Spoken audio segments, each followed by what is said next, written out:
are the ingredients that you will need for your Taisan.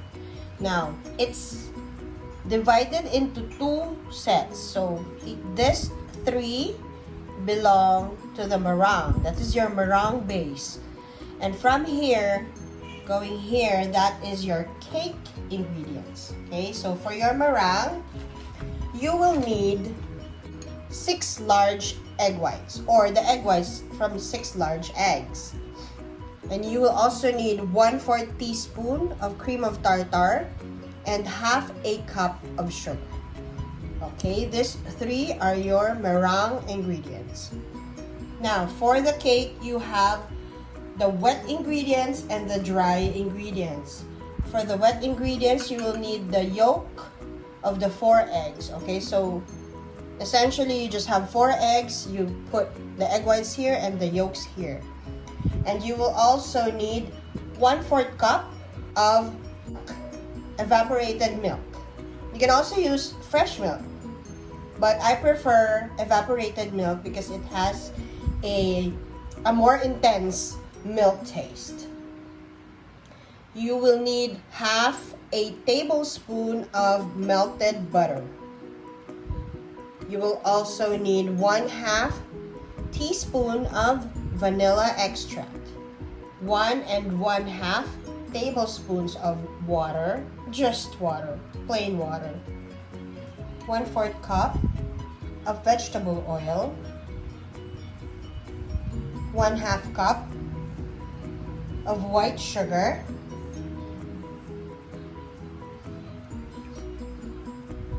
half a teaspoon of salt, 1 teaspoon of baking powder. Here you have 1 cup and 2 1/2 tablespoons of all-purpose flour plus 1 1/2 tablespoons of cornstarch, sifted together. All right, so remember that. It's 1 cup plus 2 1/2 tablespoons of all-purpose flour and 1 1/2 tablespoons of cornstarch sifted together. This is very important. Now we will mix all of our dry ingredients. Flour, sugar,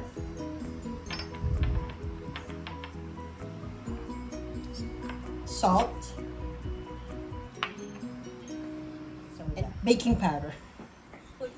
Now mix it all up just to get them incorporated.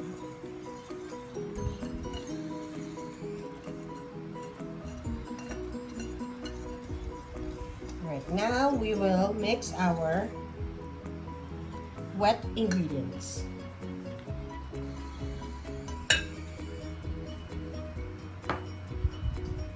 Our yolk,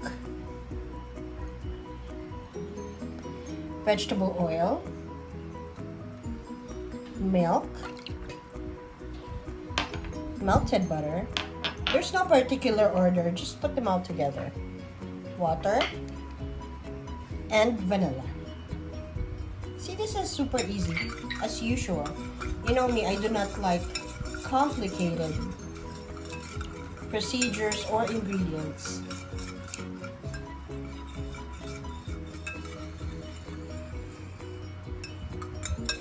So now we will add our dry ingredients to our wet ingredients.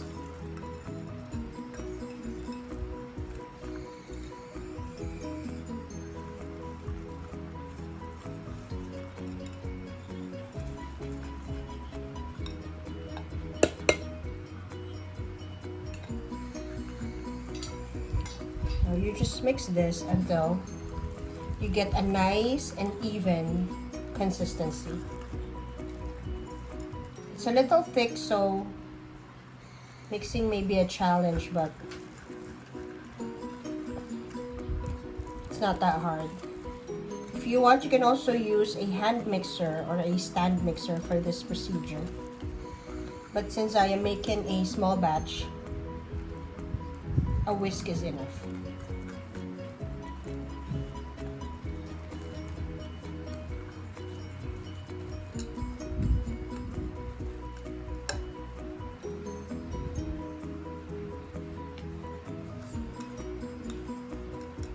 As soon as all of the lumps disappear, then you're done.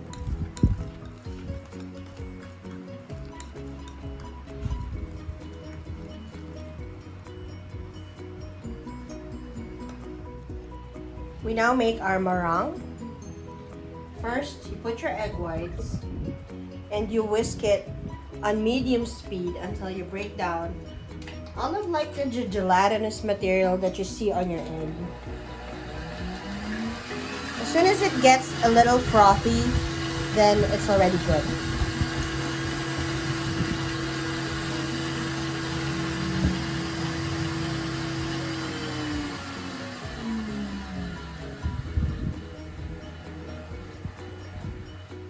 Now we will add our cream of tartar.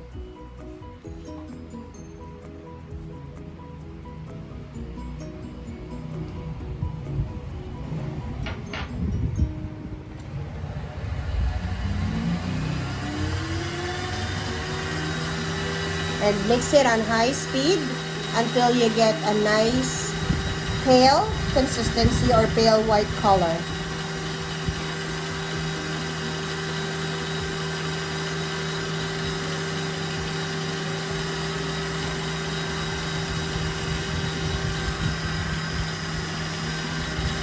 Okay, at this point, we will start to add our white sugar.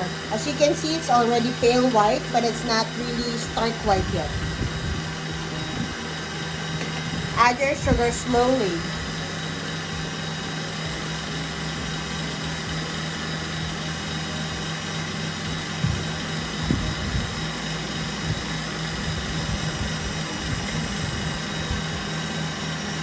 What you're looking for is steep peaks.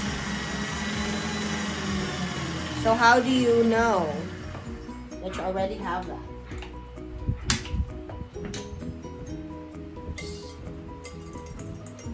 Make sure everything is in there. That's why we do this manually, because some of the egg whites get pushed to the side during mixing. So this is just to spread it out. So there. See, it's not moving. It means it's stiff. So this is the peak that you want. Okay, there. Okay, we're gonna move back to the table. Okay, now we are going to add our flour mixture into our meringue. Now this is a process that you should strictly do by hand. I mean, you should mix it manually. So you put a third of the mixture into the meringue. And you fold.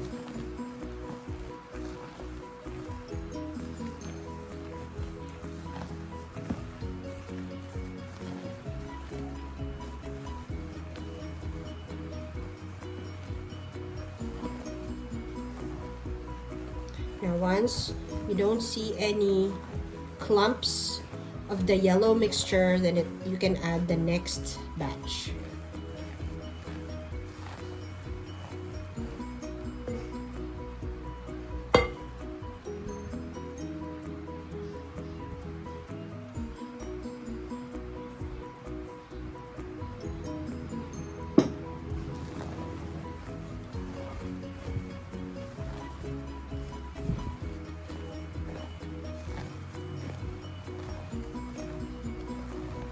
Make sure that you scrape it up to the bottom so you don't leave any ingredients unmixed. Also, do not mix too vigorously because you can deflate your meringue. Okay, there. Now we add the last portion of the yellow mixture. This is the flour mixture.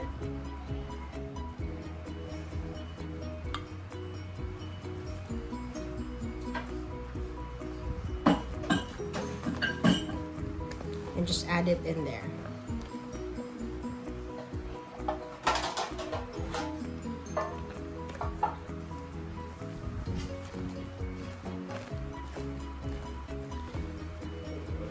Now, you continue to do this until you don't see any dark yellow or bright yellow streaks in your batter. Also, you do the figure 8 test. I'm gonna show you how to do that, okay?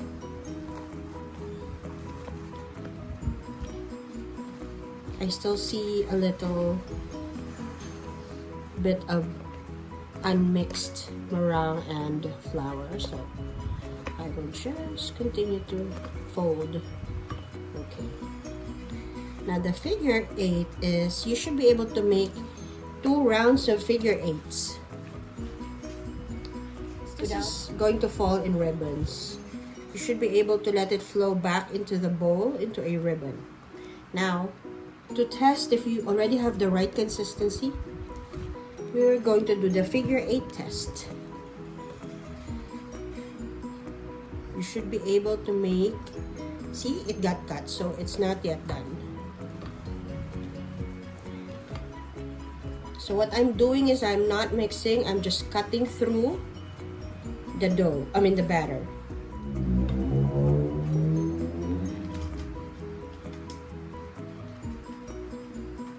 There you go. What you should start preheating your oven. If you have a big oven, then you should start preheating your oven at the start of mixing your ingredients. I am using a countertop oven, which is rather small, and I can get it to preheat in a few minutes. Okay, so this here is the loaf pan, which I have lightly greased with melted butter.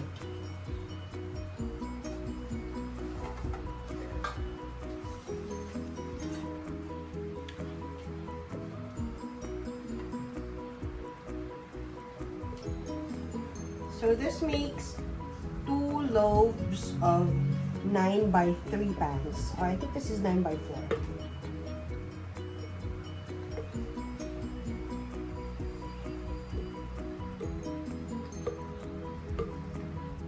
We are able to make 2 9x4 loaves. Bake it at 325 for 35 minutes.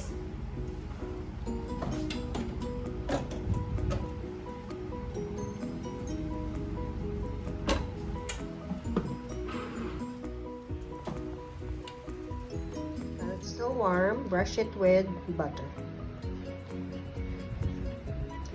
A lot of butter. A lot of butter, the more the merrier. And once it cools down, we will remove it from the pan, sprinkle it with sugar, and top it with grated cheese. Yeah. Okay, now it's cooled. We're going to add more butter. The more butter, the better. I just really like it with a lot of melted butter. Of course, if you're doing it commercially, you need to do your costing properly. You don't want to overspend. As long as you don't sacrifice on the taste, then you're good.